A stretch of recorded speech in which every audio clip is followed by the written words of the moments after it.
নমস্কার বন্ধুরা, অনুশ্রী রান্নাঘরে আপনাদের সবাইকে স্বাগত। ভেন্ডির তো অনেক রকম রেসিপি এর আগে আপনারা বানিয়েছেন বা খেয়েছেন। আজ আমি ভেন্ডির একটু অন্যরকম একটা রেসিপি আপনাদের সঙ্গে শেয়ার করছি, যেটা খেতে কিন্তু দারুণ টেস্টি হয়। গরম গরম রুটি পরোটার সঙ্গে ঢ্যাঁড়সের এই তরকারিটি থাকলে কিন্তু দুটো রুটি বেশিই খাবেন। রেসিপিটি তৈরি করার জন্য আমি এখানে 200 গ্রাম পরিমাণে ভেন্ডি বা ঢ্যাঁড়স নিয়ে নিয়েছি। দুপাশটা প্রথমে ছুরি দিয়ে কেটে নেব। এরপর এরকম ছোট ছোট টুকরো করে কেটে নেব। ভেন্ডিগুলোকে ভালো করে ধুয়ে কিন্তু আমি কাপড় দিয়ে মুছে নিয়েছি, যাতে একটু জল ভাব না থাকে। সব ভেন্ডিগুলো কাটা হয়ে গেছে। এদিকে আমি 4 চামচ মতন নিয়েছি বেসন। তারপর দিয়ে দিলাম সামান্য একটুখানি হলুদ গুঁড়ো, সামান্য একটুখানি লঙ্কার গুঁড়ো, সামান্য একটুখানি গরম মশলার গুঁড়ো, আর দিচ্ছি স্বাদ মতো নুন। ভালো করে এই উপকরণগুলোকে বেসনের সঙ্গে মিশিয়ে নেব। এরপর সামান্য একটুখানি জল দিয়ে আমি একটা ব্যাটার তৈরি করে নেব।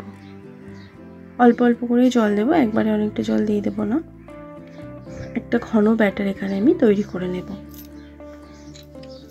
ব্যাটারটা কিন্তু এরমভাবে তৈরি করে নিয়েছি, এর আমি ঘন রেখেছি। এরপর ব্যাটারটা ভেন্ডির ওপর দিয়ে দিলাম।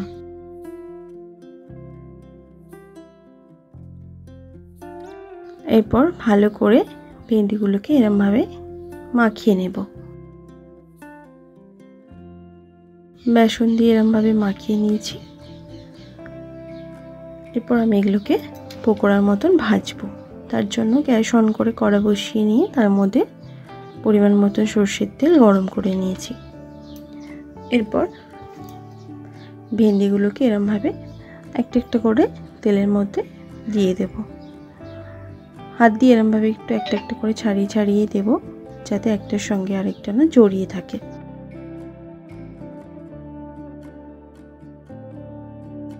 ফ্লেমটাকে লোতে রেখে কিন্তু আমি একটা পিঠ ভেজে নিচ্ছি। একটা পিঠ ভাজা হয়ে গেলে উল্টে দেব অন্য পিঠটা ভাজা হওয়ার জন্য। ভেন্ডি কিন্তু সেদ্ধ হতে খুব একটা বেশি সময় লাগে না, খুবই অল্প সময়ের মধ্যে কিন্তু ভেন্ডি সেদ্ধ হয়ে যায়। ভেন্ডির পকোড়াগুলো কিন্তু এরমভাবে রেডি হয়ে গেছে। এরপর তেল থেকে আমি এগুলোকে তুলে নেব। সব ভেন্ডির পকোড়াগুলোকেই এরমভাবে ভেজে নিয়েছি। আপনারা চাইলে কিন্তু এটা শুধু মুখেও খেতে পারেন। শুধু শুধু খেতেও কিন্তু এটা বেশ ভালো লাগে, স্ন্যাক্স হিসেবেও কিন্তু খেতে ভালো লাগে। এরপর ওই তেলেতে আমি 1/2 চামচ পরিমাণে দিয়ে দেব গোটা জিরে। ফোড়নটা একটুখানি ভাজা হয়ে গেলে দিচ্ছি 3 থেকে 4টে রসুনের কোয়া কুচি। ভালো করে এবার রসুনটাকে একটু ভেজে নিলাম। দিচ্ছি একটা মাঝারি মাপের পেঁয়াজ কুচি। ভালো করে পেঁয়াজটাকে দিয়ে একটুখানি নাড়াচাড়া করে নিয়ে 3-4টে কাঁচা লঙ্কা কুচি আমি এখানে দিয়ে দিলাম। ঝালটা কিন্তু নিজেদের স্বাদ অনুযায়ী এখানে দেবেন। ভালো করে পেঁয়াজটা ভাজা হয়ে গেছে, একটু কালার চেঞ্জ হয়ে গেছে। এরপর আমি দিচ্ছি গুঁড়ো মশলা। দিলাম 1 চামচ পরিমাণে ধনের গুঁড়ো, 1 চামচ পরিমাণে কাশ্মীরি লঙ্কার গুঁড়ো, 1/2 চামচ পরিমাণে হলুদ গুঁড়ো, আর দিচ্ছি স্বাদ মতো নুন, আর দিচ্ছি 1/2 চামচ পরিমাণে আমচুর পাউডার। ভালো করে এই মশলাগুলোকে গ্যাসের ফ্লেম লোতে রেখে একটু কষিয়ে নেব। এরপর একটা মাঝারি মাপে দিয়ে দিচ্ছি গ্রেট করে রাখা টমেটো। টমেটোটাকে দিয়ে ভালো করে আবার মশলার সঙ্গে কষিয়ে নেব, যতক্ষণ না মশলা থেকে তেল সেপারেট হতে শুরু করছে।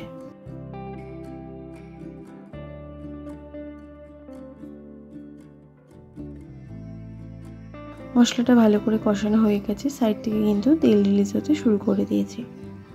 এরপর দিয়ে দেবো 1/2 কাপ মতন জল। এখানে গ্রেভিটা যে যেমন খাবেন সেই হিসাবেই কিন্তু জলটা দেবেন। জলটা দিয়ে ভালো করে নাড়াচাড়া করে মিশিয়ে নিলাম। গ্রেভিটা ফুটে উঠতে শুরু করে দিয়েছে। এরপর দিচ্ছি 1 চামচ পরিমাণে কাসুরি মেথি, আর দিয়ে দিচ্ছি ভেজে রাখা ভেন্ডির পকোড়া। দিয়ে ভালো করে নাড়াচাড়া করে নেব। 2 মিনিট মাঝারি আঁচে ঢাকা দিয়ে রান্নাটা হতে দেব। 2 মিনিট পর ঢাকাটা সরিয়ে নিয়েছি। দিচ্ছি সামান্য একটুখানি গরম মশলার গুঁড়ো, আর একটুখানি ধনেপাতা কুচি। ভালো করে নাড়াচাড়া করে মিশিয়ে নেব। একটা সুন্দর গন্ধ কিন্তু বেরোতে শুরু করে দিয়েছে। গ্রেভিটা কিন্তু আগের থেকে একটু ঘন হয়ে গেছে, আপনারা চাইলে আরও ঘন করতে পারেন। আমি এরকমই নামিয়ে দেব। এবার গ্যাসের ফ্লেম বন্ধ করে গরম গরম আমি এটা সার্ভ করে নেব। ভেন্ডির এই তরকারি একবার বাড়িতে আপনারা বানিয়ে খেয়ে দেখুন। গরম গরম রুটি পরোটার সাথে কিন্তু অসাধারণ খেতে লাগে। আশা করছি আপনাদেরও ভালো লাগবে। ভালো লাগলে লাইক শেয়ার করতে ভুলবেন না, কমেন্ট বক্সে কমেন্ট করে জানাতে ভুলবেন না রেসিপিটি কেমন লাগলো। ভালো থাকবেন, সুস্থ থাকবেন, ধন্যবাদ।